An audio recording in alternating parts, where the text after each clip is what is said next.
Como disse o historiador britânico Eric Hobsbawm, quando caiu o Muro de Berlim, um americano incauto anunciou o fim da história. A ideia do sucesso incontestável da democracia liberal fez sucesso na década de 90, mas a própria história trata diariamente de desmenti-la.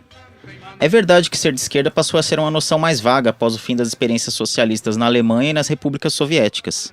Então, o que é ser de esquerda hoje? Ser de esquerda é ser socialista?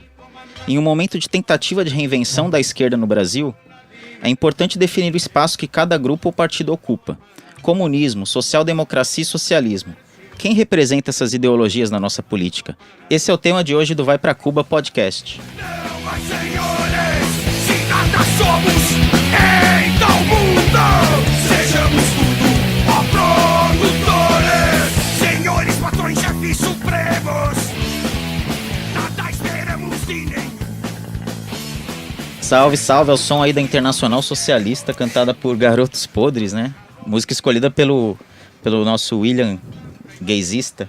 Exatamente. Estamos começando aí o segundo episódio do Vai Pra Cuba Podcast. Mais discos que amigos, William. Ah, é, né? Não, é isso. Propaganda.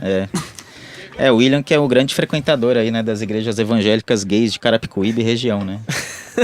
Como assim? Isso não tava no script. Eu te peguei de surpresa. Piada interna. Não é piada nem tão interna, velho. Então, faz parte do meu plano de destruição das famílias. Da família as gay. gays. Não basta destruir a família tradicional, tem que destruir até as famílias gays, né, cara? Exato. É o cavalo de Troia da família. É a destruição da família gay tradicional brasileira, né? Então é isso, vamos apresentar a bancada nossa aqui. Hoje a gente só não tem a participação da Carol. Quem acompanhou o nosso primeiro episódio vai sentir muita falta da opinião aí da Carol. Ela não pôde, por problemas de agenda, ela não pôde participar hoje. Mas a gente tem um novo participante aqui, Alex Falcão. E aí, Alex, você furou com a gente no primeiro, hoje estamos junto aí. Furei mais ou menos, dava pra chegar, mas cheguei hoje.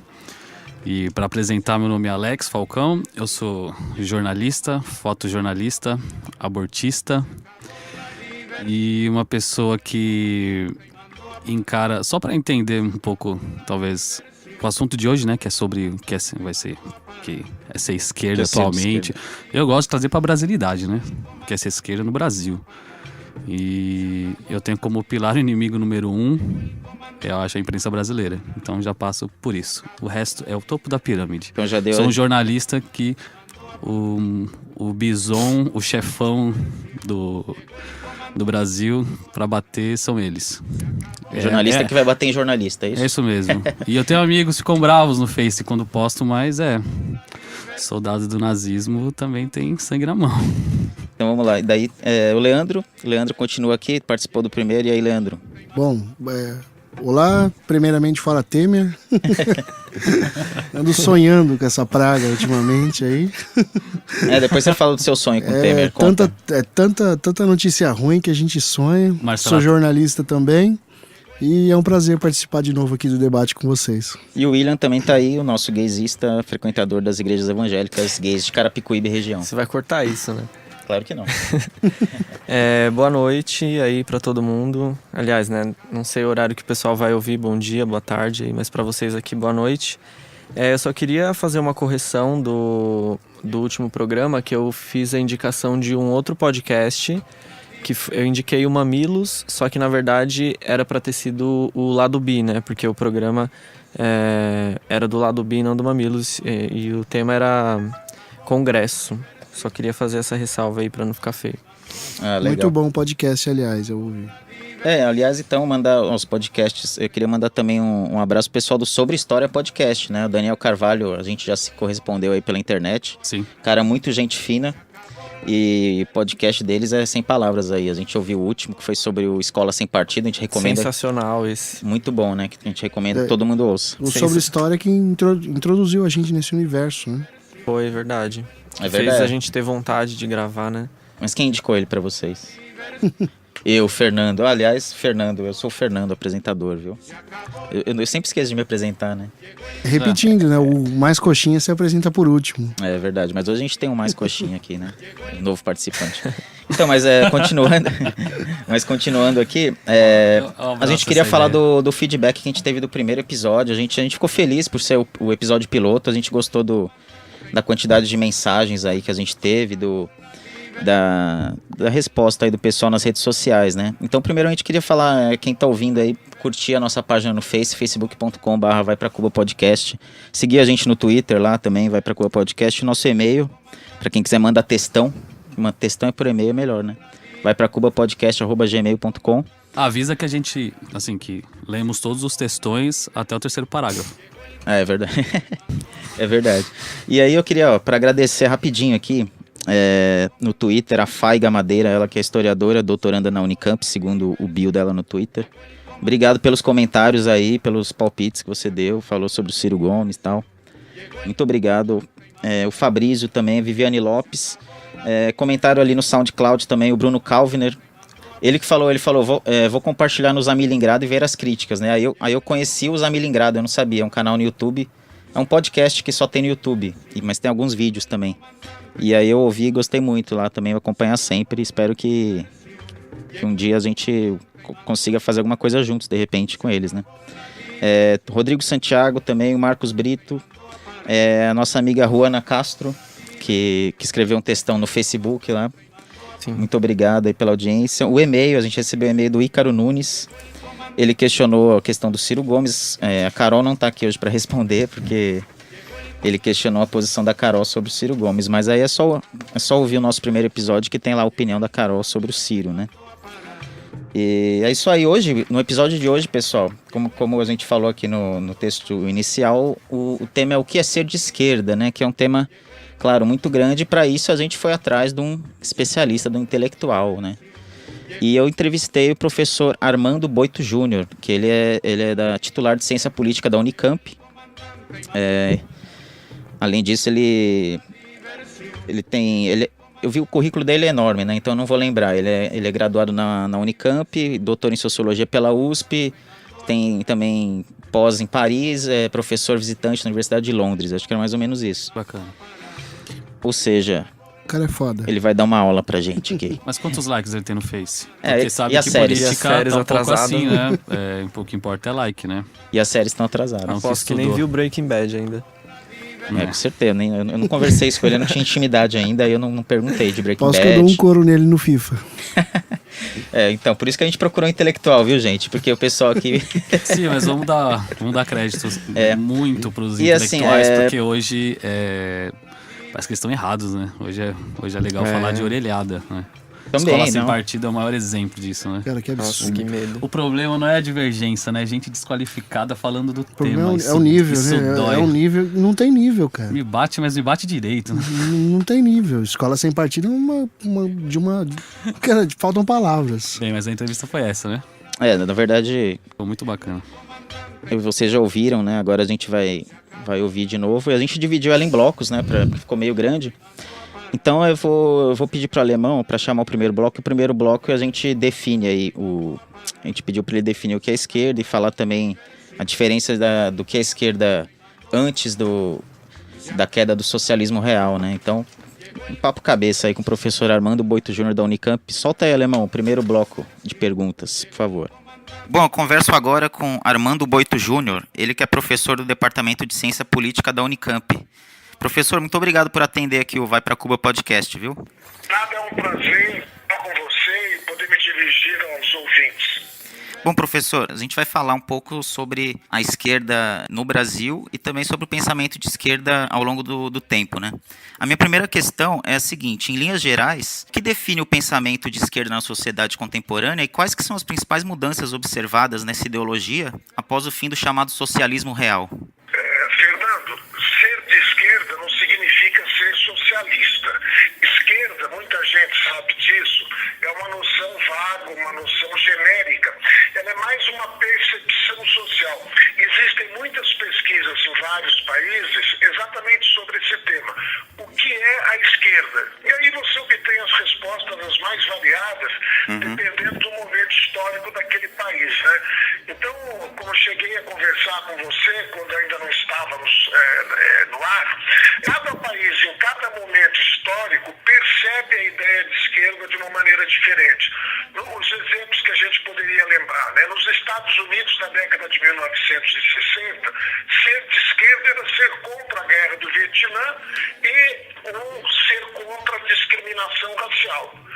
A luta contra a guerra do Vietnã, da parte do movimento estudantil, a luta dos negros pelos direitos civis, era isso que definia ser de esquerda, né? Sim. No Brasil da década de 70, a luta contra a ditadura era percebida como a grande luta da esquerda. Quem lutava contra a ditadura era visto como uma organização, um partido de esquerda, né? Sim.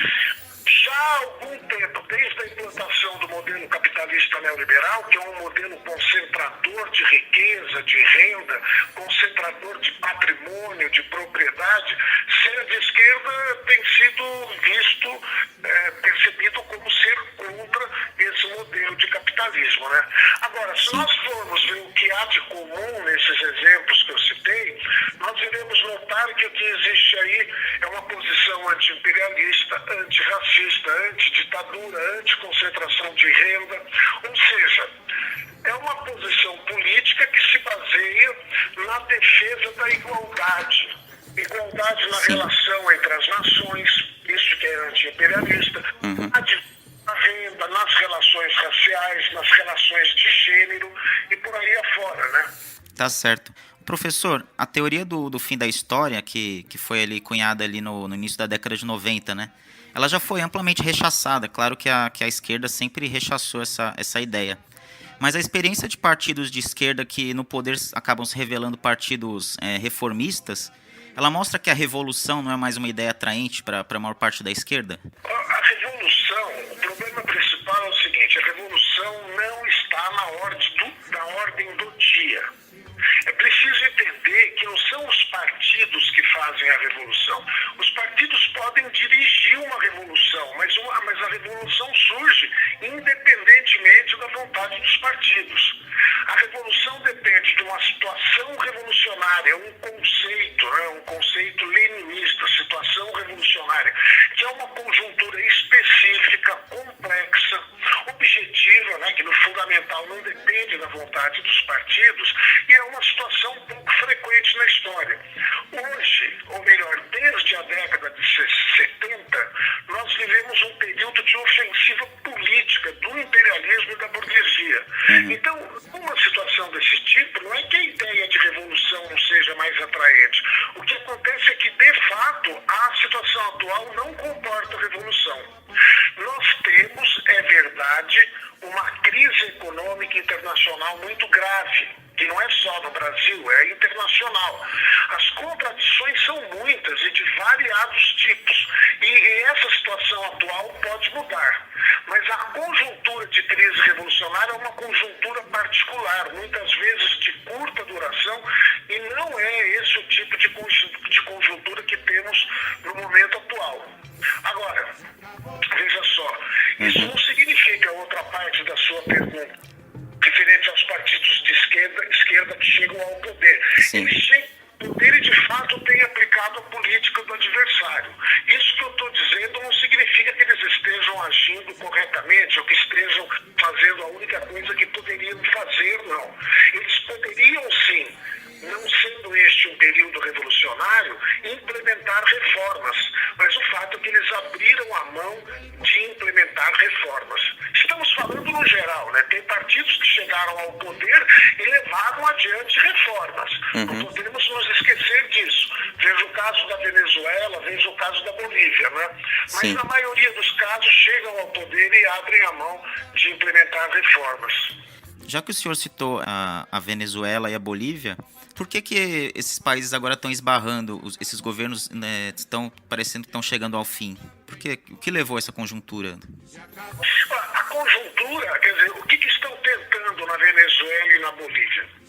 Eles estão tentando, com base numa ampla frente, muito heterogênea, que reúne setores sociais os mais variados, inclusive setores sociais com muitas contradições entre uns e outros, né?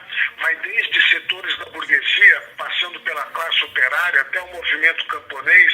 Então essas grandes frentes políticas começaram a implantar nesses dois países um capitalismo de Estado, para mim não é socialismo, de Estado com direitos sociais. Não um capitalismo de Estado com ampliação dos direitos sociais. E, ao mesmo tempo, são governos anti-imperialistas.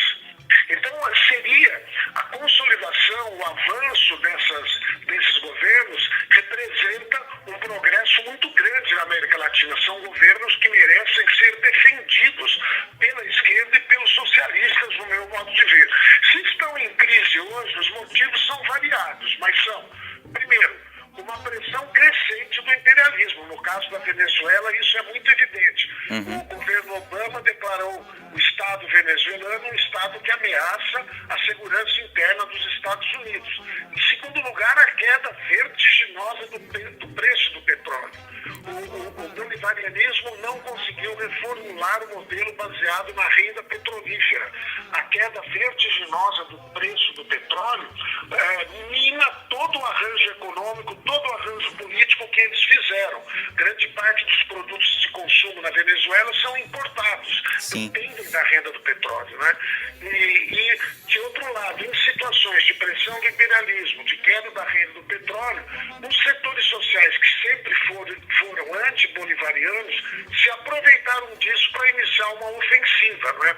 A classe média, o grosso da burguesia, a maior parte da burguesia venezuelana, começaram a se mobilizar, se valendo dessa oportunidade, começaram a se mobilizar, tem a circunstância da morte do Chávez, né, se mobilizar contra o governo Maduro e conseguiram colocar esse governo em crise, mas que ainda está de pé.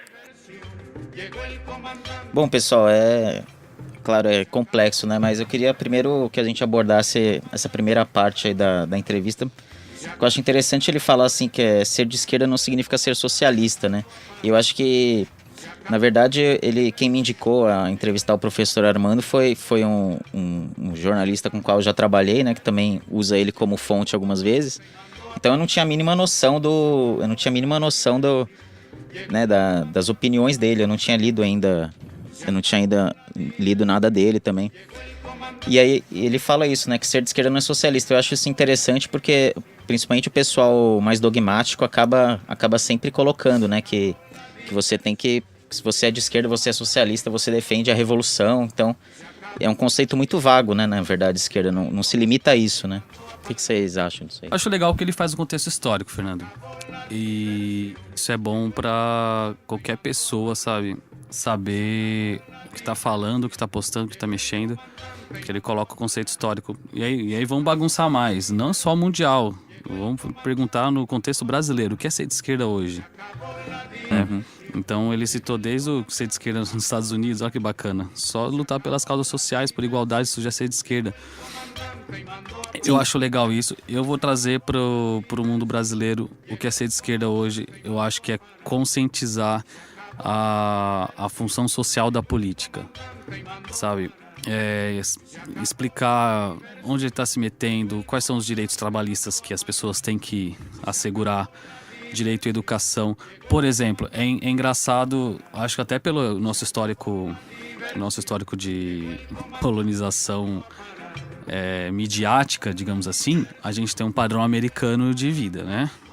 Você pode ver que você vê muitas pessoas citando os Estados Unidos como exemplo para tudo. Mas o brasileiro, sem saber, ele copia o modelo de bem-estar europeu, né? Eu quero ter escola de qualidade, transporte de qualidade, quero ter saúde de qualidade, mas ele não sabe que isso vai contra o modo americano de vida. O liberalismo clássico, né? Ele não sabe. Então, aí não dá pra girar esses dois pratos. Ou você é liberal, por exemplo, nos Estados Unidos não tem convênio médico, cara. Você ainda tem uma faixa igual seguro de carro, né? Você compra um convênio que cobra até $30 mil. Passou de 30, muito obrigado. Acho que a gente até falou um pouco no primeiro programa sobre 2013, né? Que muita gente, por exemplo, defende saúde universal e se diz de direita, né? Sabe? Então, não dá, né? Não dá, as duas coisas não batem.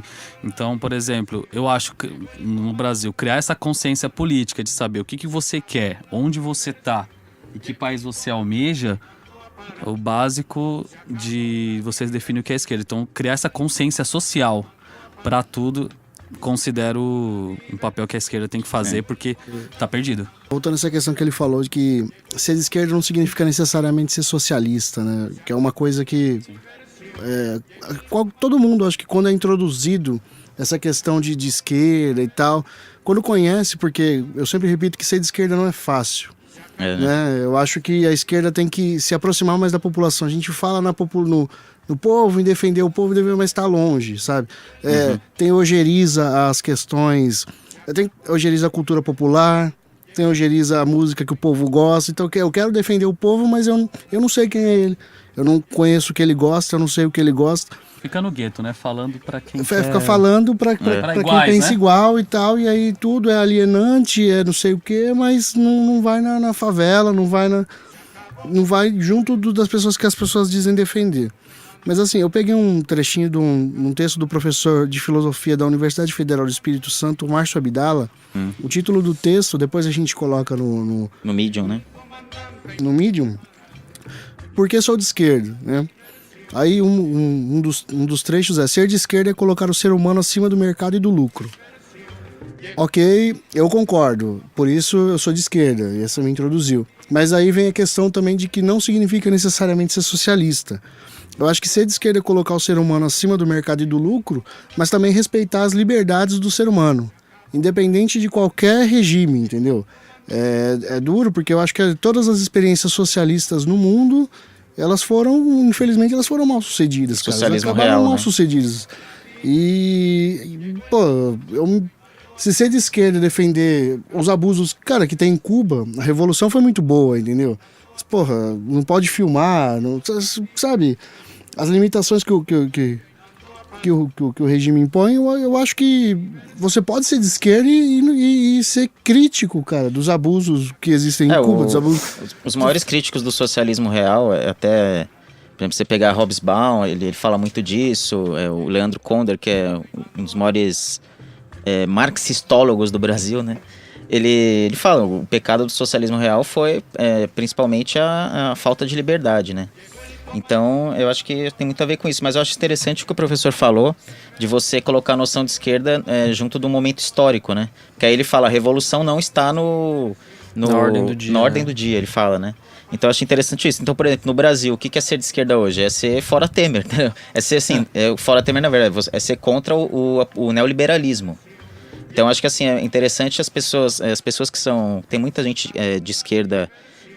principalmente partidos mais de ultra-esquerda, mais radicais, partidos revolucionários, que elas acabam não participando de lutas populares do momento para ficar presa naquele dogmatismo, né, daquela doutrinação. Então, acho interessante que o professor faz isso, ele colocar a discussão do que é ser de esquerda dentro do contexto histórico. Do momento histórico Sim. que você vive, né? Se você pegar os partidos do Brasil... O que não quer dizer que você não possa ter uma utopia e lutar por ela, mas assim, você tem que também fazer a luta popular do momento, tem né? o mundo ideal e o mundo real.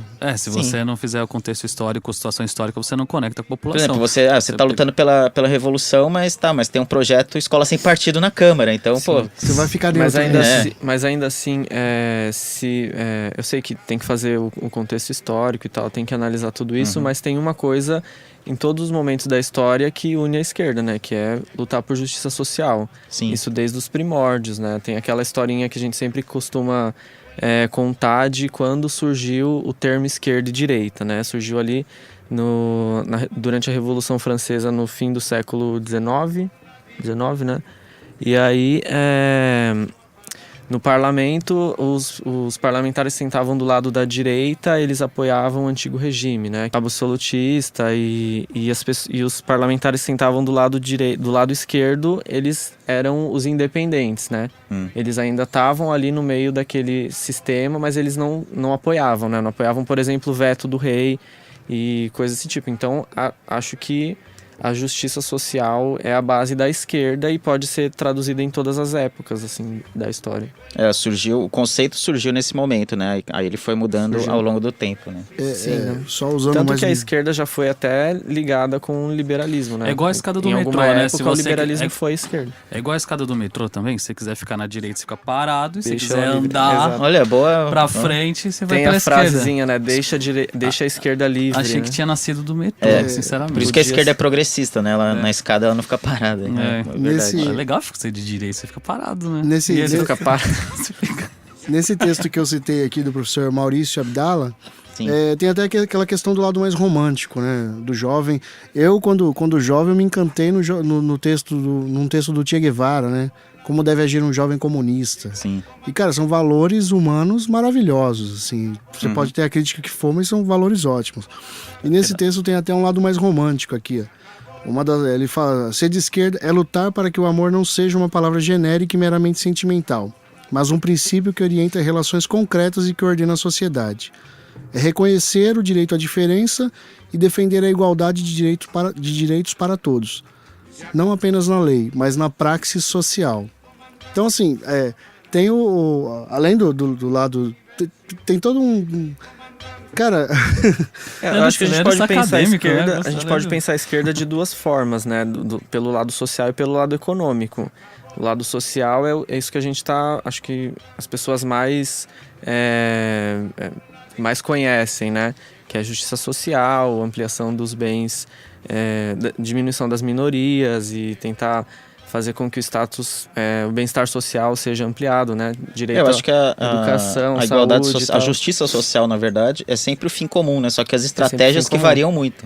E variam, assim, de uma maneira que acaba ficando irreconciliável, assim, entre vários grupos de esquerda. Sim, e trazendo isso que entra o lado econômico. E trazendo isso pro Brasil de hoje, para mim a impressão que eu tenho da esquerda hoje no Brasil é assim, quase é um mendigo dormindo na rua e o pessoal tá tirando cobertor.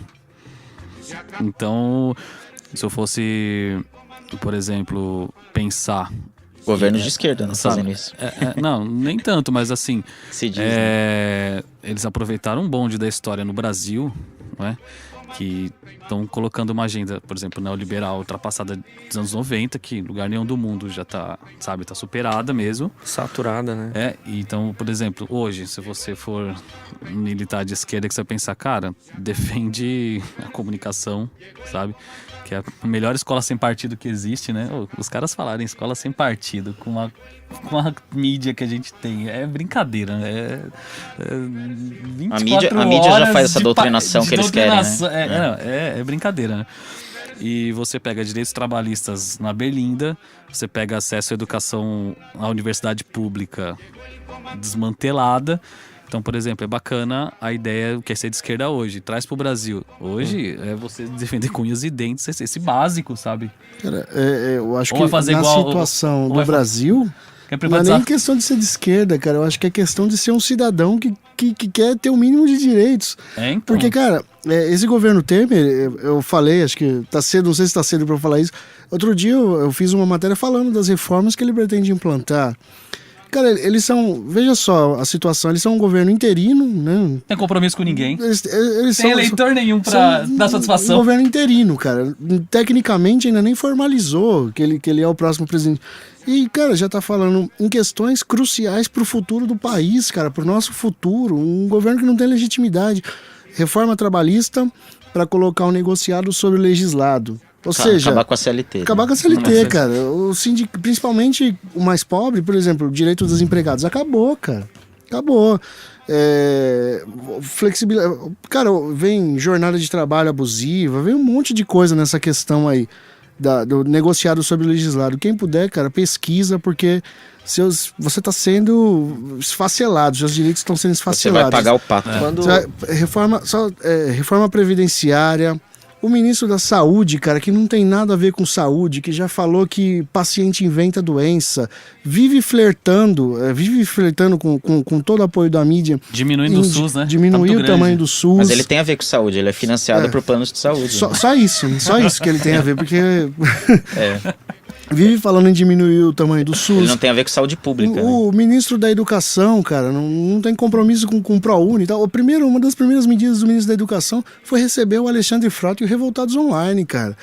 Você pode se identificar, não sei, você pode ter seus motivos para protestar junto com os Revoltados Online, mas tudo bem, talvez seu motivo de protesto seja válido e tal. Mas, cara, vê se eles têm proposta para educação, vê se se você daria seu filho para esses caras educarem, assim, cara. É dureza, assim. O pessoal que foi pra rua pra pedir o impeachment da Dilma, o pessoal que vestiu de verde e amarelo, vamos pra rua com a gente, cara, sendo de esquerda ou não, cara, mas agora a gente tá num momento assim que só um desabafo aqui. Porque é muita disfarçatez, cara, é demais, assim, é demais. Eu outro dia, eu sonhei, cara, com o Temer, cara. Você sonha mais que a Marcela Temer. Sonhei, cara, porque eu fico muito indignado, cara, é um absurdo, cara. Eles ainda não se dão ao trabalho nem de esperar o impeachment se concretizar ou não, cara. Eles já chegando no todo o apetite de cumprir a agenda do empresariado. A Casa Grande quer a volta que é a revogação da Lei Áurea, né, cara? E eles não disfarçam, né? Sim. Quando o Alex fala que a mídia é um dos principais... o que a gente tem que combater, né? A mídia tradicional, eu digo. Que a gente tem que combater. Muito pessoal. Eu também acredito nisso, né? Mas o monopólio da mídia. Eu tava lendo hoje uma matéria... A gente tava lendo uma matéria hoje da Jovem Pan, né? Jovem Pan. E o título era, tipo... muito enganoso, assim, era tipo falando que o governo ia modernizar a CLT, né? Modernização da CLT só afetará jornada e salário. Aí você vê como a mídia tá alinhada, né? Como a mídia tá alinhada com esse governo. Então, assim, eles não vão tirar direitos, eles vão modernizar a CLT, né? Tipo, pra dar todo um ar, assim. E às vezes as pessoas que estão lendo acham que isso é uma coisa boa, né? Modernizar, nossa. Não, e volta pro contexto histórico. Nos anos 90, quando o Brasil tinha quase parecido com hoje, sejamos justos, 15% de desemprego, 18% de desemprego, qual era o papo? Não temos empregos porque a CLT é pesada, o empresário paga muito, não sei o que. Há 2 anos a gente tinha pleno emprego. Calou esse assunto, fala, olha, pleno emprego com a mesma CLT, com micro... Não, as centrais discutiam diminuir a jornada de trabalho para 40 horas. Porque antes era uma utopia, você pensava. O Brasil nunca teve pleno emprego, né? E agora tem. Nunca antes na história. E teve. Então, quer dizer, eles não passaram nem 2 anos, eles voltam com esse assunto e mesmo a história batendo na cara deles, falando assim... Tem sim, pleno emprego com essa CLT. Precisa melhorar. Não, assim, a gente tem que gerar emprego, não importa a qualidade do emprego, né? Ele gosta de ser dono. Agora, eu queria discutir com vocês, pra gente voltar um pouco mais aqui na entrevista mesmo, né? Porque assim, na segunda pergunta eu falei sobre os partidos de esquerda que se revelam reformistas, né? E aí eu falei da teoria do fim da história, que só pra explicar, é uma besteira, né? Uma besteira que o Francis Fukuyama escreveu ali em 92 e tal, com aquela... Tinha acabado de desmoronar o socialismo real, então ele escreveu a teoria do fim da história que fala que a democracia liberal venceu, né? Sobre todos os aspectos, e aí ele usa Hegel, ele faz uma leitura de Hegel ali também totalmente contestada, né? Que ele diz que ele muda até termos que o Hegel, o termo fim em alemão, na verdade o termo finalidade, ele fala que o Hegel usou como fim. Então a desonestidade intelectual chegou a esse ponto, né? Mas é interessante porque essa teoria do fim da história que ele fala, por mais que tenha sido rechaçada por muitos autores e tal, até hoje tá na cabeça de todo mundo, assim. Sabe, por exemplo, é isso que tem para hoje, sabe? A democracia liberal é o que nós temos para hoje, tá? O mercado. Só que acho que, por exemplo, você pegar... Com 2008, né? Só que se você pegar batendo, né? a desigualdade como tá chegando, por exemplo, você pega, tem números aí que eu não me lembro de cabeça, assim, acho que era coisa assim, 60 e poucas pessoas têm a renda de 1 bilhão, eu não lembro o número exato, mas é uma coisa absurda de desigualdade social. Então, não dá pra você falar em fim da história com a desigualdade do jeito que tá chegando, entendeu? Sim, não, se a queda do humor era o fim da história, a crise de 2008 era o fim do fim da história, então. A crise de 2008, agora, sei lá, uma crise mundial bancada por farra de banco. Sabe, Sim, gente perdendo emprego, países em recessão por uma farra de banco. Então, quer dizer, caiu o Muro de Berlim, é o fim da história, esse é o que tem. Em 2008 é o quê? É o que não tem mais. Então menos, né? Porque assim, também a gente Até falou... hoje ainda tá A do gente mesmo falou jeito, que né? a revolução não tá na ordem do dia, mas também não chegamos a Sim, esse ponto de não- dizer que Não significa que defendemos o que tá aí. que é o fim da história, entendeu? É a Sim. ideologia da não ideologia, isso, né? Isso. O fim da história. Na verdade, Perfeito, é isso mesmo. o Fukuyama, ele completou, tinha um autor anterior que escreveu o fim das ideologias e ele completou com o fim da história. É a ideologia da não ideologia, mas sem pensar nas ideologias que estavam surgindo ali, né? Porque, tipo, o mundo islâmico tá aí ainda. Sim, e ele não cita essa E ele questão não fala islâmica. disso. Não, mas a questão é essa. Eu vejo, por exemplo, vou de novo trazer pro Brasil, né? Vamos ficar na brasilidade. Você pegar a direita brasileira, ela não escreve a história. Ela nega o que é escrito. Ela desde criar, por exemplo, você não vai desenvolver um projeto de educação. Você vai criar uma escola sem partido, que é uma mentira. Mas você não vai embasar a sua Então. ideia. Você pega livros de história, aí você vai numa livraria, qual livro de direita é vendido? Guia politicamente incorreto da história. Não vou escrever a história, não vou acrescentar, Vou descrever. eu vou desmantelar o que tem. Eu vou dar argumento pros memes. Isso, É que se você pegar aqui no Brasil, assim, não constrói, é de destruir. com o fim da ditadura aqui no Brasil, a direita ficou muito desmoralizada. Então ninguém falava que era de direita no Brasil.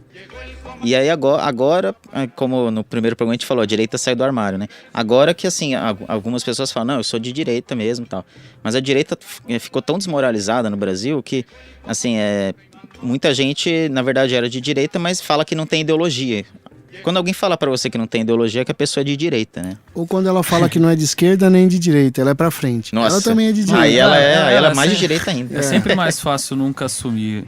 Por exemplo, é igual isso mesmo, né? É escola sem Escola partido. sem partido é o partido da direita. Quer outro símbolo? Eu vi hoje um vídeo que era numa convenção do Trump, uma moça com um cartaz Eu escrito vi. sem racismo e sem ódio. E sem ódio. No racism, no Ei, hate. ok, sem racismo e sem ódio.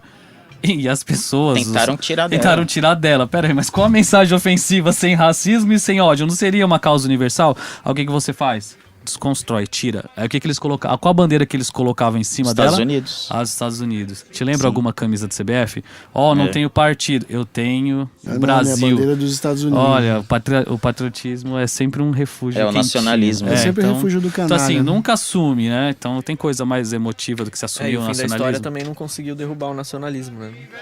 Ah, sim. Sim. A questão nacional, porque, por exemplo, foi depois que ele escreveu que aconteceram aquelas guerras horríveis na Macedônia, na Sérvia, que os Estados Unidos interviu de maneira, né, questionável aí. E outra coisa que não foi colocado no fim da história, né? Assim, o fim da história, ele usa ali Hegel e tal, então parece uma coisa, né, muito assim, só que assim, se você for ver, a desonestidade intelectual Você do cara intelectualiza, desintelectualizando, né? Sim, Você é. distorce Exatamente. o que o cara falando. Aí eu acho essa uma tarefa, vamos lá colocar de novo pro plano brasileiro, que é ser de esquerda, é ser isso, sabe? Abrir o debate, conseguir convencer pessoas, sabe? Da real história, militar, mostrar onde a gente chegou até aqui, quais são os direitos trabalhistas que se luta desde 1900 e nada, de 30, o trabalho. Tem essas questões, assim, eu acho que, por exemplo, com uma tática você tem que saber onde você tá. E tem muito se chegar assim, qual o tamanho do problema? Você tem uma imprensa que desmonta mesmo essa coisa do bem-estar, que ela é muito cômodo, né? Você coloca uma matéria, olha, eu sou fantástico, todo final de semana tem uma matéria sobre saúde, olha como estão os hospitais, olha como está o transporte, denunciando o funcionalismo público. E aí depois você vê uma agenda neoliberal dessa, que é totalmente contra, por exemplo, o João Dória quer privatizar o corredor de ônibus. Aí você pega o ministro da Saúde falando que o SUS está muito grande. Aí você pega o direito trabalhista, o nem que a vacatuça, que Estão usaram tanto comendo contra a pelas Dilma, bordas, né? já tá a CNI propondo até 80 horas. Olha que bonito. Como na França. E mal sabe que a França tá pegando fogo por causa disso, né? Olha que bonito.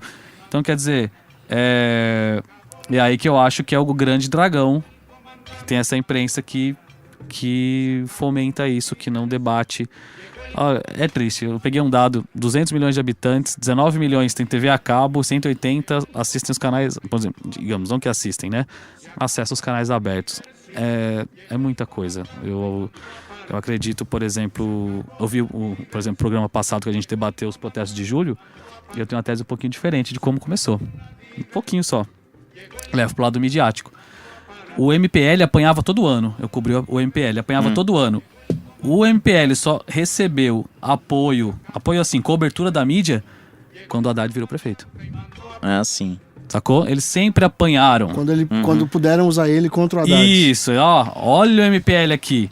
Então, assim, até isso, o estopim pra mim é midiático. Essa questão, Alex, no segundo bloco aqui da entrevista a gente vai poder discutir mais sobre o papel da mídia no golpe, e a gente fala também a gente fala dos partidos de esquerda que acreditam na via eleitoral. A gente fala sobre a rixa na esquerda, que é a desunião total no momento da esquerda. A gente viu na eleição da Câmara agora. O PSOL lançou a Erundina, mas sem combinar com os russos, né? Com o PT.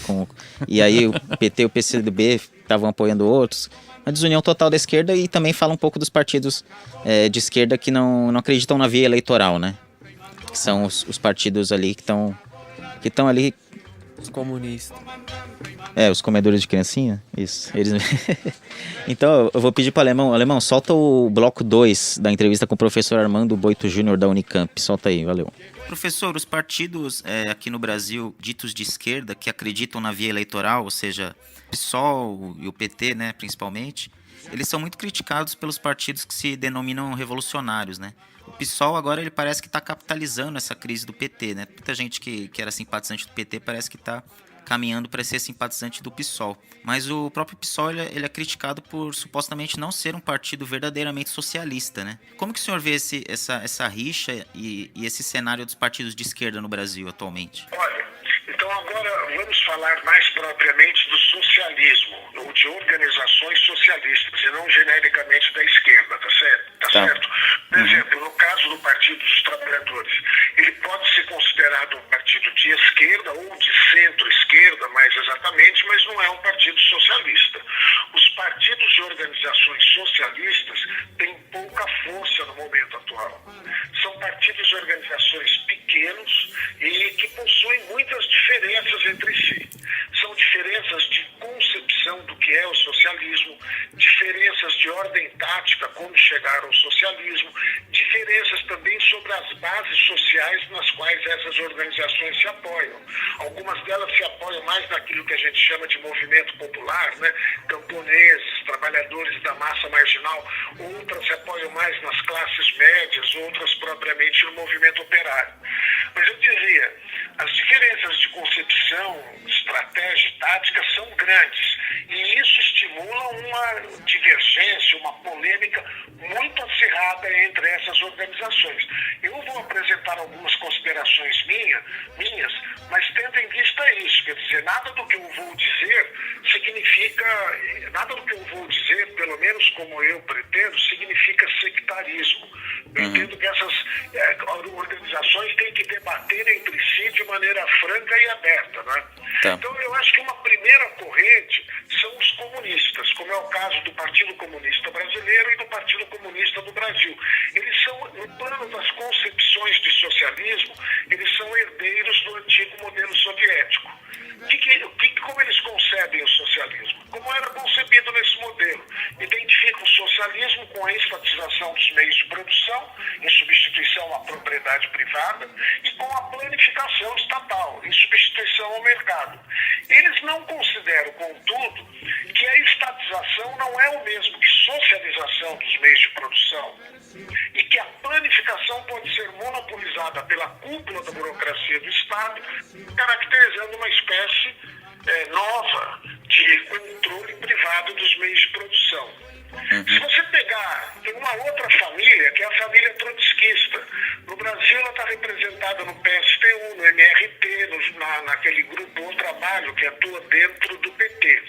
Esses grupos ainda permanecem apegados ao modelo econômico da antiga União das Repúblicas Socialistas Soviéticas, mas criticavam e criticam a falta de liberdade de organização que os trabalhadores não tinham, né? A liberdade de organização que eles não tinham naquele modelo.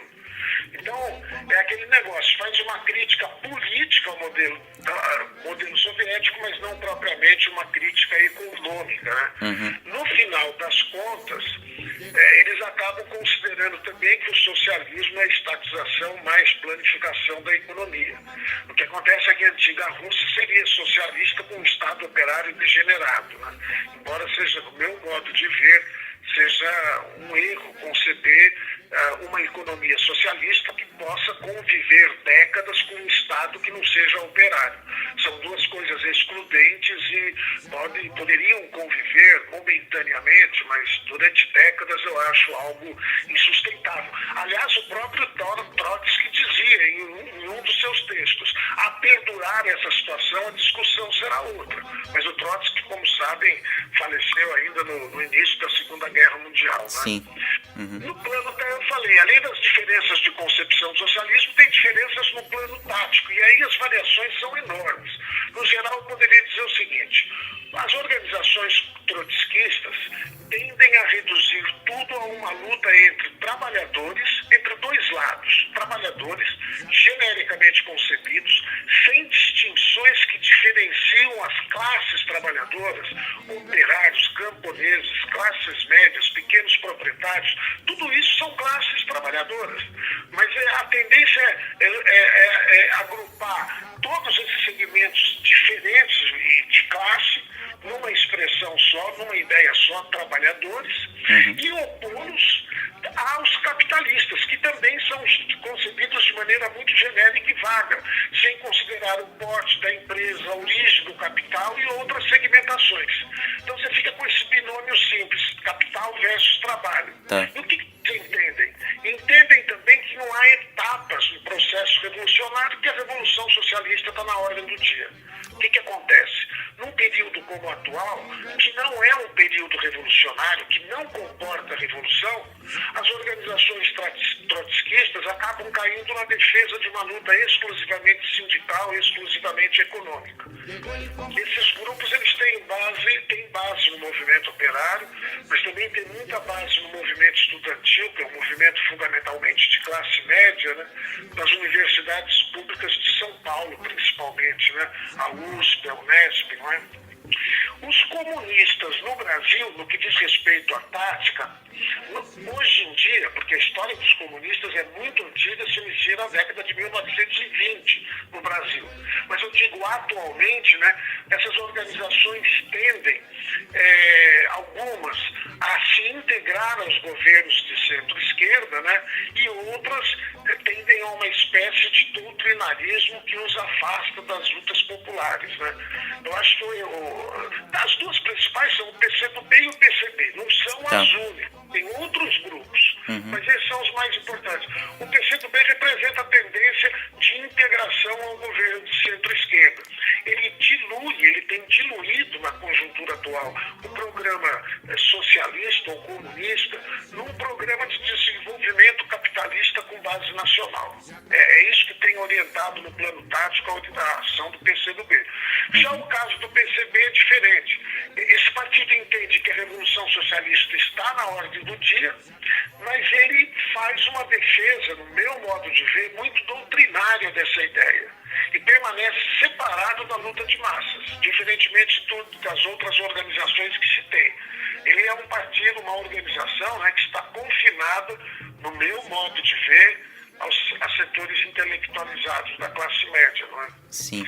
E, além dessas organizações da tradição socialistas, né, nós temos no Brasil de hoje um campo que nós poderíamos denominar popular, do qual fazem parte o MST, o MTST, o MAB e outras organizações com bases em camponeses, trabalhadores da massa marginal, baixa classe média, secundariamente com base em operários. Né?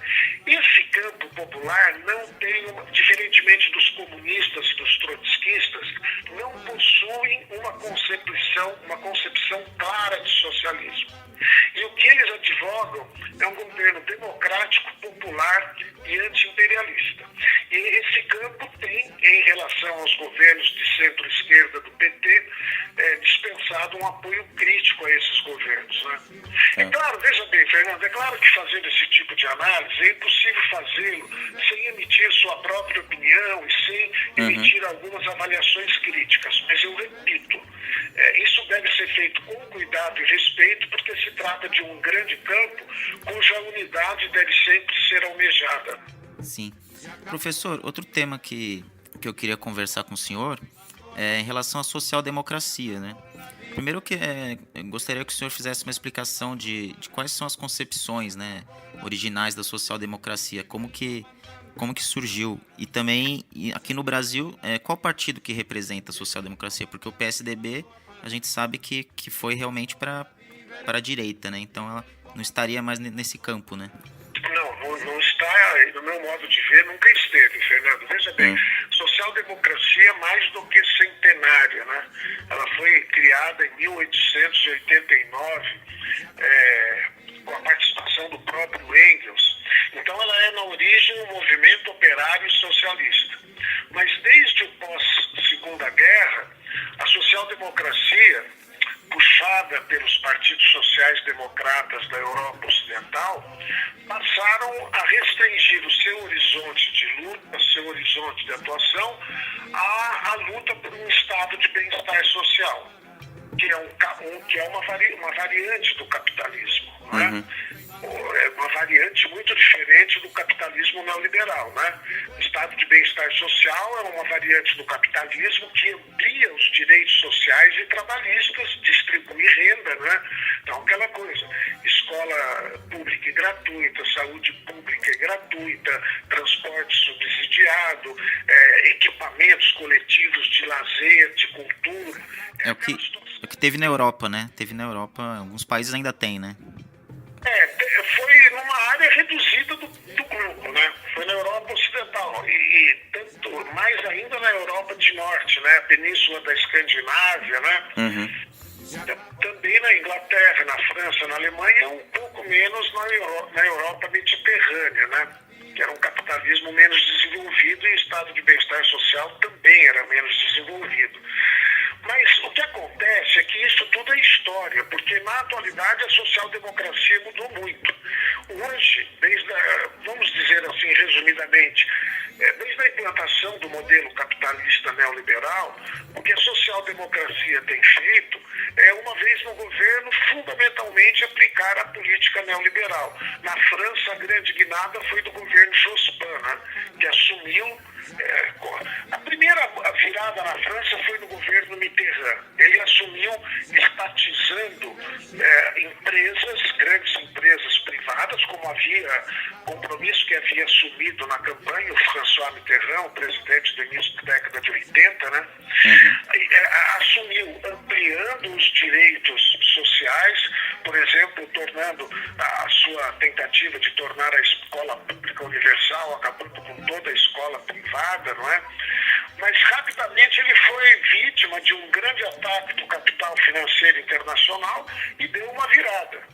Abandonou o programa de campanha e passou a administrar o neoliberalismo. Algo parecido fez o Lionel Jospin em 1997, quando ele assumiu.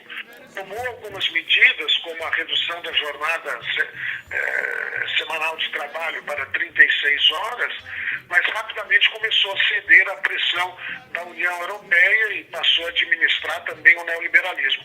Hoje, nem tentativa de política diferente se faz mais. O François Hollande, na França atual, simplesmente aplica a política neoliberal, nem tentou nada diferente. Então, essa é a situação da social-democracia europeia, né?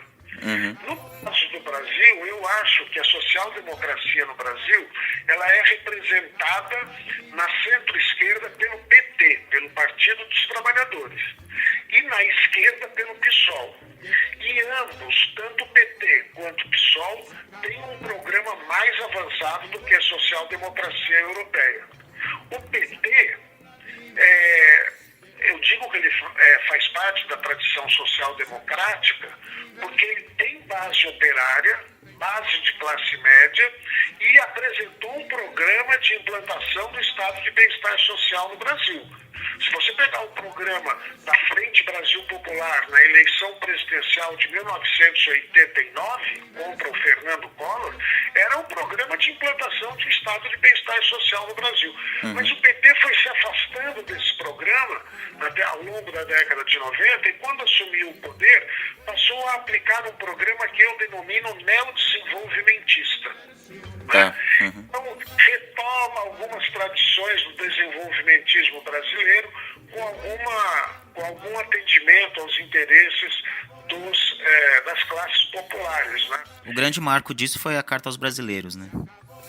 A Carta aos Brasileiros é um marco, quer dizer, um marco de que não haveria mais o estado de bem-estar e que eles iam agir dentro do modelo capitalista neoliberal, né?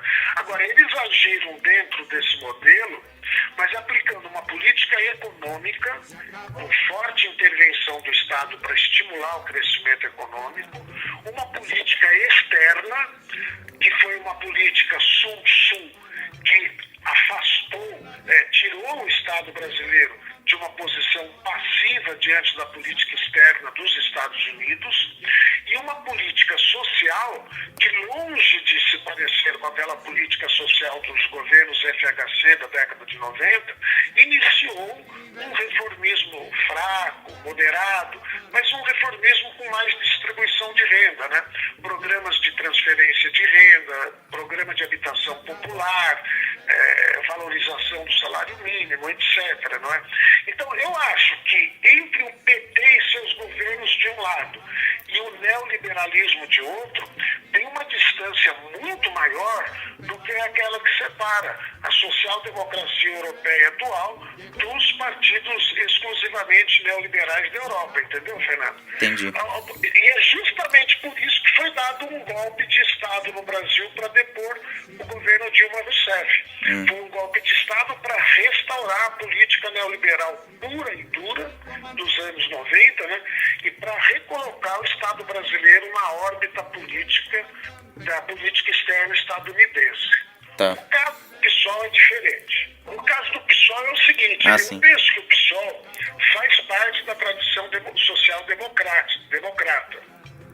Eu não digo isso com nenhuma intenção de ofender quem quer que seja, mas faz parte de uma tradição social-democrática, porque eu entendo que o PSOL é um partido cujo programa aponta para a formação de um estado de bem-estar social no Brasil, não é? Não é um partido comunista que pretende realizar uma transição ao comunismo.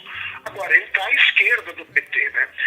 Na verdade, é difícil de analisar. Ele abriga tendências de ultra-esquerda. Tem tendência do PSOL que ficou neutra diante do golpe, que está neutra diante do golpe de Estado em curso, não é? São tendências, na minha opinião, eu devo ser franco, não tem como proceder de outra maneira, são tendências ultra-esquerdistas, não é? Que não estão contribuindo para a luta do movimento operário popular no Brasil ao defenderem posições como essas. Agora, ao mesmo tempo, você tem dentro do PSOL tendências consequentes, não é? Que se posicionaram e se posicionam contra o golpe de Estado. Os parlamentares do PSOL, na conjuntura de votação do impeachment, tiveram uma atuação de causar orgulho muito justificado nos militantes do PSOL e na esquerda brasileira, não é? Então, mas grosseiramente, o que eu acho que poderia ser dito do PSOL é o seguinte: eles fazem, no geral, uma oposição de esquerda aos governos do PT. Agora, eles têm uma base social que é fundamentalmente no setor progressista da classe média. Não é uma base social operária, a base do PSOL. Tá aí então, galera. Esse foi o segundo bloco da entrevista. E aí, gostaram da aula do professor? Maravilhoso, muito bom. Pô, legal, acho legal a gente discutir. Eu queria falar primeiro dessa questão quando ele fala dos partidos revolucionários, né? Tem os trotskistas e aí ele fala o PCB, o PSTU, o MRT. Eu acho assim, que esses partidos eles não estão acrescentando para a luta popular, né, no Brasil. E não porque eles não podem ter a utopia deles, mas eu acho que o dogmatismo que eles estão implantando nos militantes deles acaba acaba meio que afastando, né? É um problema de linguagem. Acaba afastando essas pessoas das lutas populares, né? E como o professor falou, esses partidos hoje eles não conseguem ter uma base no que se chamou de classe operária. Hoje seria uma classe trabalhadora, né? Assim, não classe trabalhadora, mas uma classe que não seja a classe média intelectualizada, né? A classe média mais intelectual. Então acho que esses partidos ficam muito presos a isso, né? Como que vocês veem assim essa questão dos partidos aí? Bom, essa questão dos partidos é extremamente complexa, né? Haja divisão, cara. Haja divisão. E muitas vezes a pauta que a gente percebe, assim, dos partidos mais radicais, assim, é contra próprios partidos que se dizem de esquerda. Ah, mas ele traiu. Fica discutindo quem é mais de esquerda, né? Quem tem a legitimidade, né? Preveja Enquanto isso, o Bolsonaro, o Feliciano, estão aí, cara. Estão aí. Muitas vezes a gente dando audiência para eles, porque a gente compartilha as merdas que eles falam e vai propagando esses absurdos. Mas, enfim, esse mês tem uma entrevista muito interessante do professor Vladimir Safatli na Caros Amigos, que ele fala em a esquerda ter que fazer uma autocrítica, né? Então, esse podcast, pelo menos da minha parte, não vai apontar caminhos, né? É mais reflexões pessoais sobre o que é ser de esquerda e a situação é essa, gente. Vamos pensar daqui para frente. Olha, o Safatli fala em autocrítica na esquerda e eu tenho trechos de entrevistas do filósofo esloveno Slavoj Zizek em entrevistas à Carta Capital. Bom, ele fala aqui: ainda não há uma alternativa positiva de esquerda. Sabemos que o capitalismo global é um problema, mas como devemos agir para reestruturar a sociedade global? Continuando, né? Em outra entrevista ele fala: a tragédia brasileira não resiste apenas no impeachment, mas no impacto da crise econômica mundial sobre a derrocada do projeto de Lula. Ainda assim, durante seus anos de governo, ele retirou muitos brasileiros da miséria. Então, a gente tem muitos partidos que são de esquerda mais radical e eu não sei, cara, eu acho que essa questão de 40 milhões de pessoas saíram da miséria, você pode ter várias críticas, mas, você se ausentar da luta contra o impeachment, você se omitir da luta contra o impeachment, você se omitir contra esse governo Temer que está aí, porque o Lula traiu a classe trabalhadora, tem partido de esquerda que fala, como um cara que tira 40 milhões de pessoas da miséria traiu a classe trabalhadora? Eu acho que ele fez o que ele achou que dava para fazer, o que dava para fazer. Tem críticas às alianças, tem críticas a muitos equívocos, mas eu acho que ainda entre esse e o outro lado... Você acha defensável? Eu acho defensável, extremamente defensável. Eu acho legal um debate sobre esses partidos mais dos comunistas aí. Eu acho que eles pegam o marxismo e eles não tentam atualizar o marxismo, né? Então eu acho que eles cometem erros assim, por exemplo, eles se baseiam em modelo soviético, por exemplo. Então eles se baseiam em uma coisa que a gente sabe que não vai voltar, entendeu? Em vez de tentar renovar essa ideia marxista, né? Falta conexão com a geração, falta conexão com a população. Um outro trecho aqui talvez tenha também esperança excessiva, né? Porque assim, por exemplo, o governo Lula, a gestão Lula, cara, foram 8 anos de um governo de conciliação. E olha como a gente está hoje. Olha como a gente está hoje, certo? E o pior é que conseguiu nos últimos anos. Atrás você olhar e falar assim... conciliação, mas um momento que vacilou, olha como as coisas aconteceram. Sim. Então assim, foram 14 anos de governos Lula, Dilma. E, isso é nada para a história, nada. E mesmo assim teve bastante inclusão social, isso é inegável, cara. Eu sou filho do ProUni, eu comprei meu apartamento, minha casa, minha vida, eu defendo os avanços do governo Lula. E assim, sei lá, não dá pra em 14 anos se fazer uma revolução, mesmo quem defende revolução, cara. Aqui o Zizek ele fala: não deveríamos imaginar que ao elegermos um novo governo teremos grandes mudanças. Alterações globais dependem de uma grande crise econômica ou ecológica em nível internacional. Então, quer dizer, Mas para você, o que faltou, por exemplo, se vamos voltar no tempo 4 anos ou 5? O que você Eu você acho faria que- assim, ó, eu voltei 4 anos e eu vou fazer isso aqui que faltou, porque na eu onda de popularidade, acho que faltou reforma política, né, cara?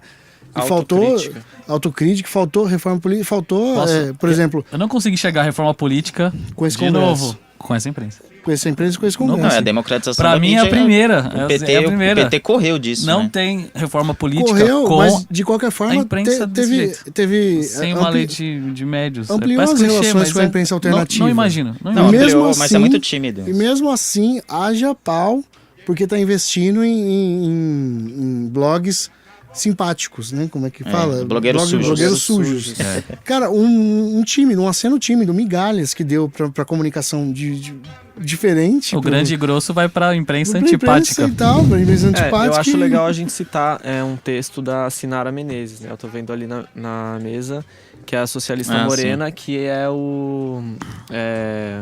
A revolução se não me da engano, a Toa. Revolução da Toa, né? Que ela Isso. fala, geralmente, fala literalmente disso que a gente tá falando. Ela né? deve Que ter apanhado bastante com esse E texto. assim, Cara, eu acho que com esse podcast a gente eu Prevejo- vou apanhar pra caramba. Prevejo o cara. inbox só de você ter Não, mas citado assim, o texto. isso já. da autocrítica eu acho muito...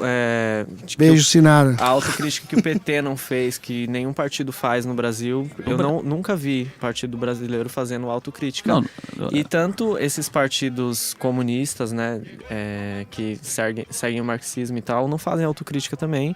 E você acaba ficando naquela coisa de troca de ideias intelectuais entre universitários. Eu acho que isso, ao mesmo tempo que é importante, precisa dessa discussão, você também não tem contato com a base operária, sabe? Você não sai ali da sua bolha ideológica. Sim, Essa é só uma o questão que é professor complicada fala, né? pro PSOL, né? O professor fala Sim, que, você o, fica que o numa PSOL é um bolha partido sem base ideológica, operária, né? E aí, e às vezes me parece até uma coisa infantil, né? Porque, não sei se vocês lembram daquele livro do Lenin que ele critica o esquerdismo como uma doença do comunismo, assim, uma doença infantil do comunismo. E aí você fica teorizando, assim, tipo... Sabe? E na vida real, no mundo real, você não faz nada. Você só fica no mundo das ideias e não desce. Eu vou ser mais moderado nessa autocrítica. Por exemplo, principalmente pelo processo de impeachment, vamos chegar a uma conclusão também. Mas Conclusão não, já, assim, isso daqui eu tô falando é só pra partidos mais extremistas, Sim, né? por exemplo, eu ainda dividiria assim que a esquerda brasileira ela ainda pensa e discute. Por exemplo, você vai na PUC, tem um debate, você vai no Teatro Oficina, tem recebendo um político, você vai nas centrais sindicais, tem recebendo políticos também e gera debates. A direita não gera nada. Sabe? Infelizmente. Tem o Instituto Milênio. mas também Marcha pra Jesus. Por mais que isso seja. pode ser uma que seja essa visão bolha. ingênua da gente, porque a direita sabe o que tá fazendo. Não, sim. nos últimos tempos ela tem ela discutido sabe mais. o que tá fazendo. gente. É porque ela tem. A gente tá sendo ingênuo de então, achar é porque que não, né? É porque Que o cara. nós Então, a Nós gente tem um exemplo, Ela faz o isso- PSL. ela faz isso o PSL, indiretamente. um partido Ela faz. pequeno que tá vindo aí com uma onda. Eles são neoliberais e tal, mas eles estão vindo com uma onda Respeito à de diversidade. respeito à Nos diversidade, costumes, de costumes mais aberta. É que eu acredito. E a gente não sabe interpretar E- isso e- ainda. e essa a é direita outra tá pauta falando legal. de direito LGBT, E- sabe? mas- e essa é outra isso pauta é uma legal. coisa que você fala assim, meu, o que que eu tá acredito- acontecendo? A direita não pode. As pessoas falam que a direita não pode defender. Sabe? Eu acho que pode, As pessoas né? mais extremistas na esquerda falam, meu, a direita não pode Que defender isso. absurdo, O que quem eles tão são falando? eles, né?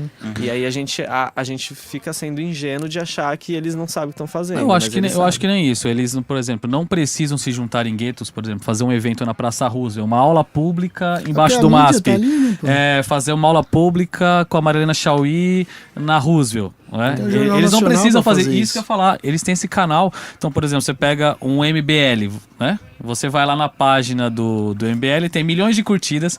Você vê lá o Kim Catacoco Cataguiri. indo em vários canais. De onde nasceu essa liderança? Pensa comigo, de onde nasceu? Ela, na verdade, é uma comodidade midiática. Ó, recebemos aqui o fulano, mas ele não é fulano, ele não tem base, ele é construído. Então, por exemplo, eles não precisam desses debates. E, na verdade, eles nem sabem que eles se juntam. Como ele falou, não precisa se juntar. Você tem um jornal, você tem... Você tem toda uma estrutura, Você tem né, a uma seu jovem... favor. Cara, você tem uma jovem Eu pan... posso- Quer saber? posso- Verba? Posso estar fugindo da pauta aí, qualquer coisa depois o Não, claro. apresentador e tal, a gente corta. Eu queria saber de você, Alex, que fala bastante do MBL e tal, da mídia, né? Até que ponto a gente da esquerda colabora com esses caras, assim, porque Outro dia eu vi um candidato X, eu não lembro e nem vou citar o nome dele porque eu não quero dar cartaz, mas foi um caso que me chamou a atenção. E era ele, o Aécio Never, e a bandeira dos Estados Unidos e super-heróis do mundo, assim, contra as drogas. Contra as drogas. Bom. E, cara, eu jamais eu saberia daquilo se não fosse, cara, um monte de gente de esquerda na minha bolha social, que é o Facebook, onde todo mundo é contra o impeachment e todo mundo acha um absurdo tudo que o Temer tá fazendo, porque o resto eu já deixei de seguir. Cara, e um monte de gente compartilhando aquilo, cara. Assim, a gente compartilha as coisas e beleza. A gente, 5 ou 6 podem, que absurdo, esses caras estão viajando. Mas, cara, e quem quem acompanha a gente, quem tem relação com a gente e se identifica com isso? A gente tá propagando essas ideias absurdas. O Bolsonaro. Mais ou menos. Cara, tudo que o Bolsonaro fala, eu sei pelo pessoal da esquerda, porque eu não procuro o Feliciano, eu não procuro. Mas eu procuro a mídia assim. entra aí também. Então, tem um problema. Eu acho que ela se retroalimenta por quê? Porque acontece, esse pessoal tem espaço nos veículos de comunicação. E aí quando você vê aquilo, por exemplo, o jovem de esquerda, ele olha aquilo e ele fala, ou fico quieto e a mídia passa aquilo goela abaixo, ou vou questionar. Aí você se sente tipo o Don Quixote, sabe? Alguém tem que falar mal. Tem muito like. Eu sou a favor de Mas é que tem muito... de pular. Tem muito cara da direita, assim, da extrema direita, que era tido como piada e não é mais. O Trump, ele era uma piada, o Trump. Isso, e acho que a gente ele é candidato ajuda a a presidente. referendar esses caras. Mas aí cara. qual é o papel da Outro esquerda? dia- Se a esquerda ignorar essa galera, o que acontece isso eu também? queria ouvir Mas de- o que acontece se Eu a acho gente ignorar pior. e Eu não acho que- criticar? eu acho Isso que mesmo, tem eu acho caso. pior. Eu acho Tem pior caso ainda. que eu Deixar acho- eles falar. Eles a gente batendo de frente, eles já falam absurdamente. Porque eu acho que quando Imagina a não gente dá falando. cartaz pra esses caras, igual... outro dia teve o debate da moça feminista do PSOL. Qual o nome dela? Sâmia com a a Sarah Sarah Winter. Winter. Sarah né? Winter. Nossa. Cara, eu acho assim, cara. Vergonha. É sério, cara. Eu acho que ela tinha que se recusar a debater, cara. É Não, dureza, eu cara. acho que a Sarah Porque Winter é um você- exemplo pra gente poder... A Sarah Winter. Pra gente poder mas, pegar. Cara, a Sâmia, pô, ela mandou super bem, cara, e tal. Mas a moça lá é uma disparadora de memes, cara. Ela vai ficar disparando meme o tempo inteiro, te cutucando o tempo inteiro. Não vai ter debate nenhum e os seguidores dele vão falar: nossa, arrebentou. Nossa, Mas é aquele negócio, dureza, o seguidor né? de cada um vai falar que ganhou.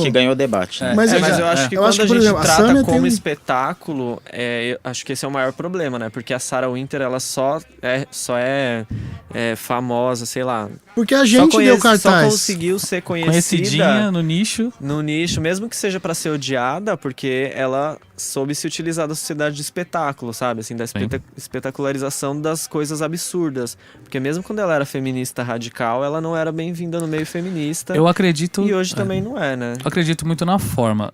Eu vi um vídeo que falava que a gente estava na adolescência da discussão política. Eu vou voltar, porque adolescente tem até o ensino médio, Sim, né? sim. Volta um pouquinho, eu acho que é no fundamental.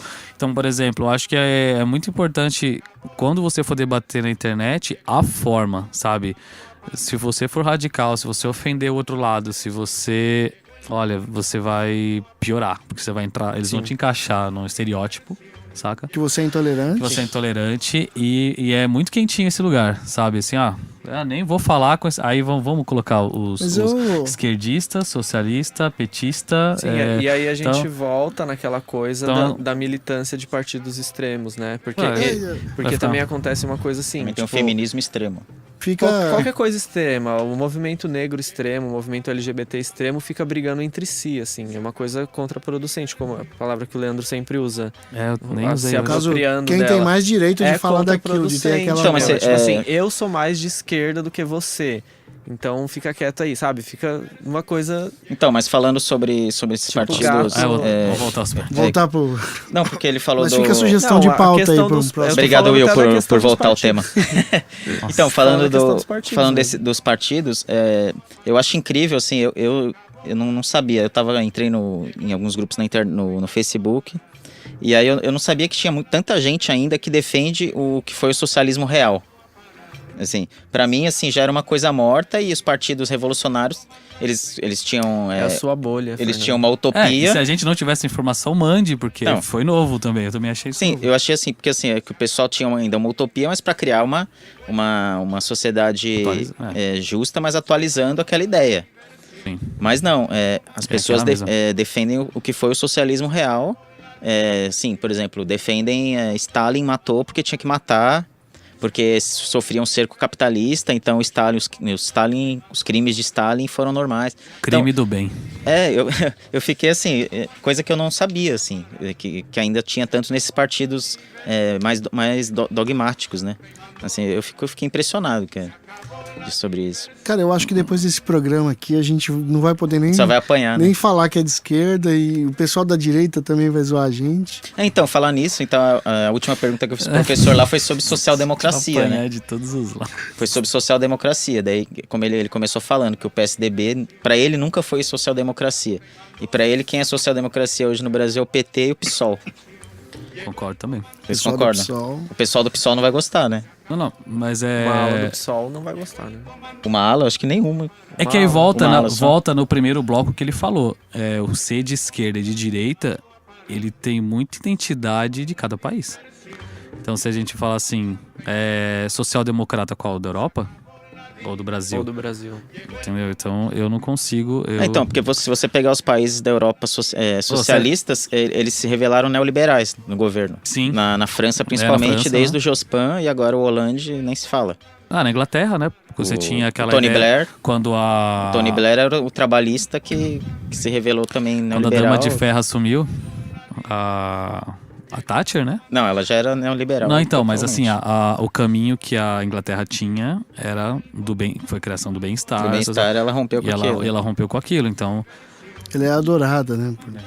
tem mídia essa... Mas tem um canto de uma torcida de um dos times lá da Inglaterra, quando ela morreu, o pessoal comemorando. Ó, uma vez... Ah, Tem um vídeo na internet. Vou ter pra mostrar a A polarização. bruxa morreu.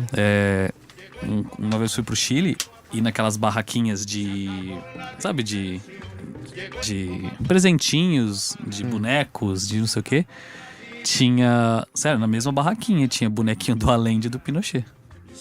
Porque é tão dividido ainda Sério?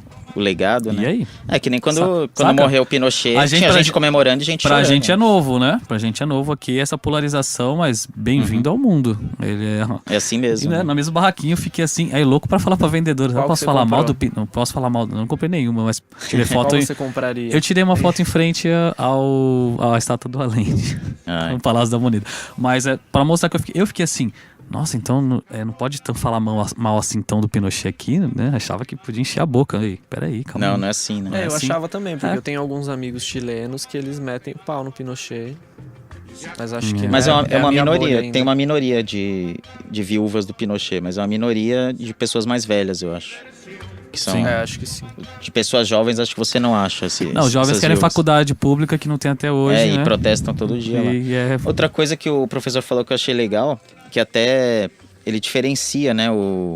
Ele critica o PT, que ele fala que o PT aplicou, né, o liberalismo, não aplicou as reformas como podia ter aplicado, mas ele diferencia, né? E ele fala que o golpe foi justamente isso. Ele fala que, eu até notei, ele fala que a oposição neoliberal desferiu um golpe de Estado contra Dilma Rousseff para restaurar o neoliberalismo puro e duro e para recolocar o Estado brasileiro na órbita da política externa estadunidense. Então, ao mesmo tempo que ele critica o PT por não ter feito as reformas que como partido de centro-esquerda e reformista que ele define aqui deveria ter aplicado, ele também diferencia, né, o que o PT fez do neoliberalismo puro, que ele fala que é o que vai ser aplicado agora. Mas se vocês colocar na cabeça da direita brasileira, era o pulo do gato, porque você perde 4 eleições. Com a previsão de perder a quinta, porque o candidato era o Lula. Se você vai assumir o poder via Eduardo Cunha, ou você chega e truca e faz tudo, você não pode perder o bonde. Vamos Porque o fazer bonde- tudo em 2 anos, né? Porque o bonde tava passando, vamos jogar real. Nesses né? 2 anos pode sair até parlamentarismo daí, né? O Brasil, quando que o Brasil... acho que eles na vão tentar. madeira, né? Quando que o Brasil teve 4 eleições de um mesmo partido sendo eleito na democracia? Nenhuma. É sim, porque o 100 PT, anos, nenhum. como o professor falou aqui, o PT apresentou um programa de quer bem-estar dizer, social Eles iam chegar com o pé no peito, isso aí é e tava, do jogo. mal ou bem, estava começando a aplicar o programa de bem-estar social.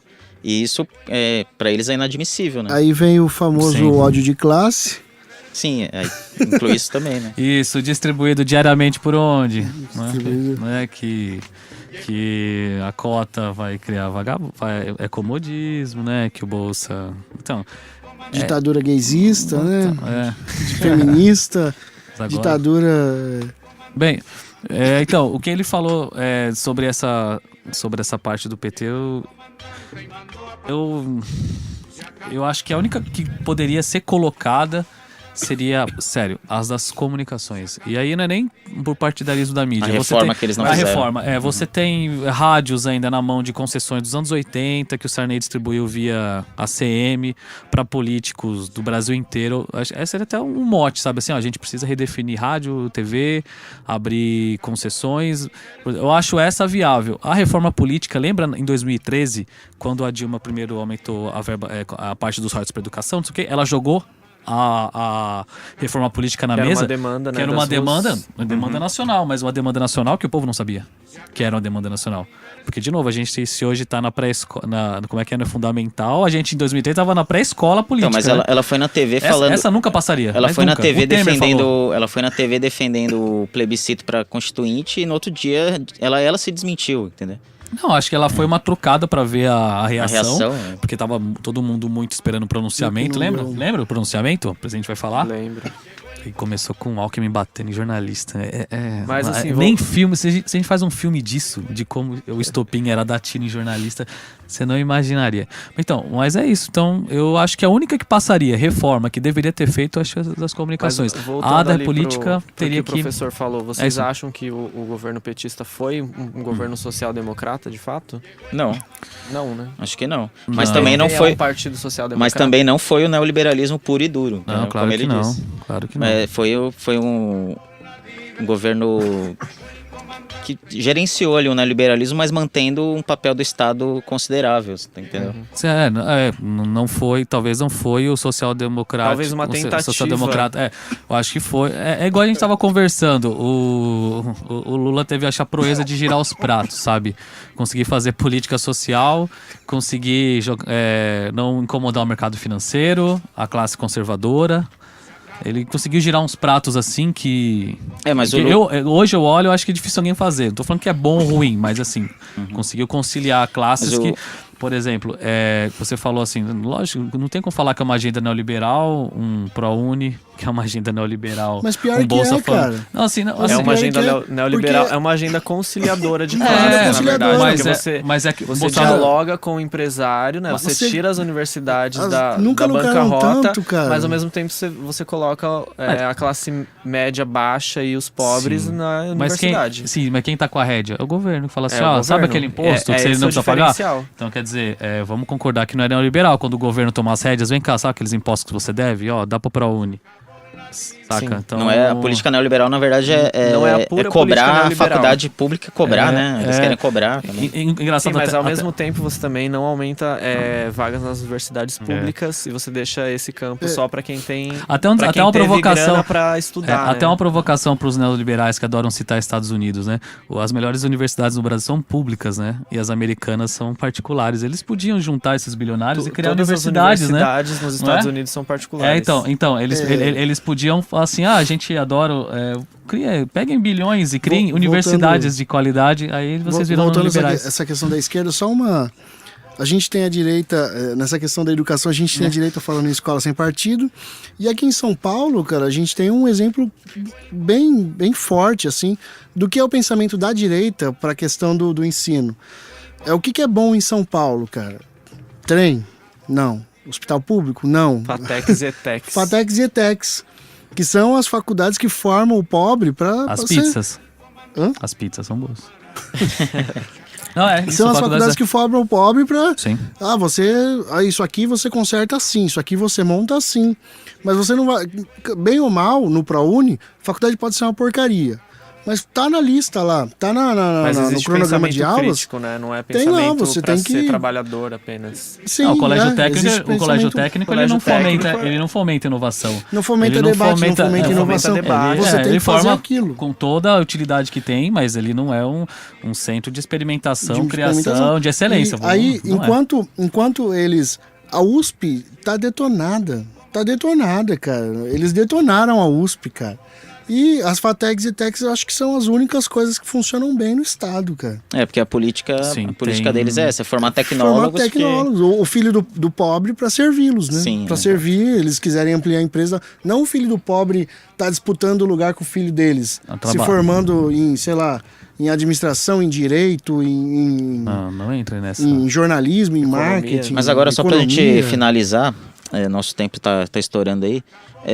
Eu queria assim, então para vocês, agora com toda essa, com a crise política, o impeachment, vocês acham que o PSOL vai ocupar a centro-esquerda? Ou vocês acham que o PT ainda tem como se recuperar disso? Ou vai continuar uma bagunça assim, meio difuso, sem a gente saber quem que tá ocupando essa centro-esquerda, essa social-democracia brasileira? Por eu um acho que o tempo vai pessoal continuar já a ocupou. bagunça.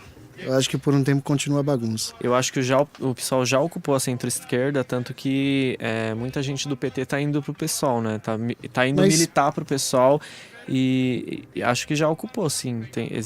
Não, Mas eleitoralmente. Não eleitoralmente, mas a gente acho Militância, você acho que diz. assim, não dá pra fazer um exercício de pensar o futuro agora, porque a gente vai ter eleição esse ano e é aí que vai, acho que a Começar- partir da eleição a gente vai saber, mas eu acredito que o PSOL vai dominar assim a Eu centro-esquerda. acho que não, cara. E o PT talvez se reforme Eu acho de que não, alguma forma. pelo que o professor falou, cara. A falta de base operária do PSOL.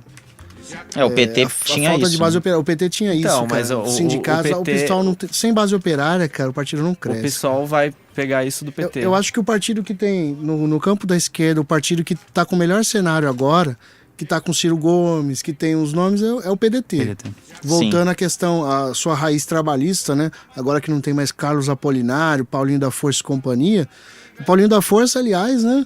Hoje, a reforma trabalhista que vem, espero que ele goste, né? Presidente da Força Sindical, espero que o pessoal da Força lembre, né? Parabéns, Paulinho. Parabéns, Paulinho, né? Parabéns, Obrigado, Paulinho. né? Quem andar com morcego vai dormir de cabeça pra baixo. Mas, enfim, eu acho que agora, eleitoralmente eu falo, né? De militância talvez o PSOL absorva, mas acho que o Rede também pode, o Raiz da Erundina também pode, então Sim. tá muito pulverizado ainda. Engraçado o Rede, né? Que o maior problema da Rede é a principal liderança dele, que é a Marina, Que é a né? Marina.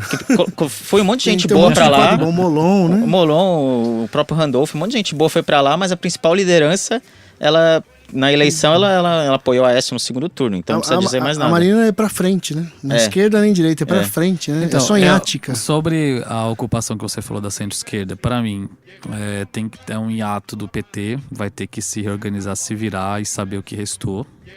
Sério. Não que acabou o que restou, que mas se- assim, vai ter se que reinventar. realinhar discurso, inventar. Então é assim, é como se você estivesse no modo descanso, com todo respeito. as Daqui a 20 anos não, você com volta aí. Não, 20 não, acho 5 menos, 4, tô falando sério. Só? Mas Cara, a hora que não que começarem a ver os volte, efeitos não do que volte, porque vamos É. lá, vamos pensar, o que deu errado, né? 2 anos. O que deu errado? Uma centro-esquerda Tudo deu petralha certo. aqui, Uma viu? centro-esquerda deu certo enquanto teve economia bombando. Então era frágil esse apelo que o povo, sabe? Não foi pela economia. A economia desceu, eles foram junto pelo ralo. O professor falou da Venezuela, aconteceu a mesma coisa aqui, só que a então, Venezuela, claro, foi um Então- reformismo bem mais forte. bem mais forte. Então, por exemplo, se continuar com essa mesma linha, é quase um acordo entre classes. Eu posso aqui cuidar da política, viu? Direita, enquanto tudo der certo? Não, pode, quando der certo, estava tudo bem, mas sabe que caiu, passa rasteiro em você. Então, esse modelo não dá mais. E sobre o que vocês falaram, pessoal, eu acredito também que tá ocupando, não tanto quanto eu acho que o William ocupou, acho que ele tá, sabe, ensaiando. Por exemplo, para uma prefeitura, como São Paulo, pode, mas um plano nacional, eu acho muito cedo. Como Porto foi o PT Alegre, também, né? a Conquistou um monte de nacional. prefeitura. A Luciana tá liderando né? em Porto Alegre. Então, mas se eu falar assim, localmente, eu acho que sim. Localmente, né, nas cidades, em estados, pode começar a surgir. Que foi como o PT começou. E foi né? como começou, mas o problema é que o PT tinha um símbolo, né? Ah, sim, Então, tinha uma grande liderança. Né? E isso, tomara que o pessoal não tenha, porque esse culto à personalidade é péssimo. É péssimo. É péssimo. O né? Salvador da Pátria que o Leandro fala, né? Não, o Que é Ciro legal. mesmo fala assim, sabe? O pai do Brasil, isso é péssimo. Então, mas eu acredito também nessa linha que o William fala, ganhou muito terreno o pessoal.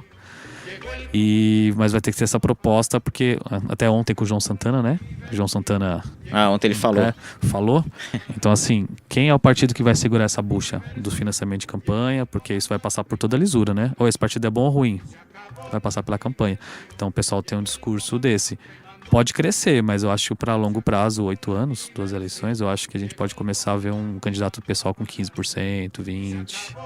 Não acredito de imediato, mas para prefeituras eu acho bacana. O problema é que eu não vejo a Luciana como essa liderança, entendeu? Não vai Então, ter. Eu Faltam acho que não tem. lideranças com um carisma grande, faltam lideranças com um jeito de povo, né, cara? Então, mas será que falta, né? Se você pegar a Marina Silva, que ela teve de voto sem carisma. Se você pega um Aécio, como é que é? O Aécio teve tudo de voto. Não é uma liderança, não é? Sabe assim? Tem. Não, ele foi governador. Assim, mas liderança mesmo assim. Tem um hiato de lideranças, Ele né? foi governador, mas a rejeição dele lá era grande também. Perdeu? Uma coisa interessante a gente olhar no PSOL, também uma crítica que eu tenho, eu me identifico bastante com o PSOL. As críticas que eu coloquei aqui são são do ponto de vista de avaliação mesmo, né? Eu acho que o PDT vai ocupar o espaço do PT nessa centro-esquerda, não é o que eu desejo, assim, é o que eu acho que vai acontecer. Na verdade, o que eu desejo é que a esquerda se unisse mais, né, cara? Não precisa ter Raiz, Podemos, Rede... Não, Podemos é na Espanha. Não, Podemos. É o Raiz, o Rede... O que você tá falando no Teatro E o pessoal? Oficina, no Teatro Oficina... Tem mais movimentos surgindo assim. Aquele Aliança pro Futuro, né? Alegria pro Futuro. Precisa arrancar a alegria ao futuro. O que eu amanhã, queria- lançamento amanhã. O que eu queria era uma união de todos. Que é o que saiu do racha do PSTU. PSTU. Do PSTU. Eu queria era uma união de todos, cara. Na verdade, eu sou a favor do Mas isso tripartidarismo, não é o né? Isso centro-esquerda. poderia estar E o momento dentro de pede. um partido só e o partido fica disputando dentro Mas do quem vai partido. Né? capitanear tudo isso é o PSOL. Não, pra mim, e o momento pede um pouco dessa união, pede esse pragmatismo. Mas não espere isso de quem defende a Coreia do Norte. Por exemplo, vou citar um caso rápido, assim, eu fui no Teatro Oficina ver lá a presença do Ciro Gomes. Aí teve um debate, tem até na internet, vou postar lá no link da nossa página, o debate sobre energias não renováveis. E aí ele falando da matriz hidráulica, aí entrou um falando da energia eólica, um da energia solar, e o papo ficou andando nisso, né? E aí alguém falou assim pro Ciro, você é muito pragmático.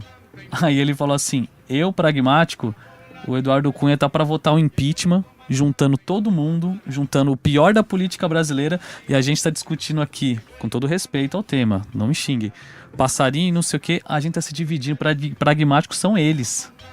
Eu não sou pragmático. Então você pode discordar desse governo em qualquer tema, mas assim, o lance é pior, a gente tá escolhendo a cor do sofá e os caras estão tirando nossa casa, sabe? Então, É verdade. Pessoal, vamos aos finalmente, então. A gente estourou bastante hoje, hein? Vai cobrar hora extra, hein, alemão, aqui. Sexta-feira, hoje é dia de maldade, né? Hoje é dia de tomar Kaiser quente, né? Bom, vamos lá, Mas então. errado, pode ser. Para finalizar, pessoal, não esqueçam de curtir nossa fanpage no Facebook, facebook.com/vai pra Coa podcast, mandar textão, que a gente vai ler até o segundo parágrafo, né Alex? Terceiro. Até o terceiro? Melhorou. Faça Eu textão. leio tudo, gente. Eu adoro textão. Faça textão, mas faça a caso, hierarquia eu dele. vou Mandando um responder o e-mail, textão. vai pra cubapodcast@gmail.com. Segue a gente no Twitter. Tem o Medium lá no Medium. No Medium, né? Não, mas você pode pelo Face, no você Medium. acessa o Medium. A gente tá colocando no YouTube também. Tem um canal nosso no YouTube. Estamos em todas as mídias aí. Se quiser me trombar na quebrada também, sou lá de Taipas. Já é. Também, Osasco, quem quiser Carapicuíba aí, ó. pegar a gente lá. É nóis. Bom, minha consideração final é 90 anos de Fidel Castro, agora começo de agosto. Que viva mais 90.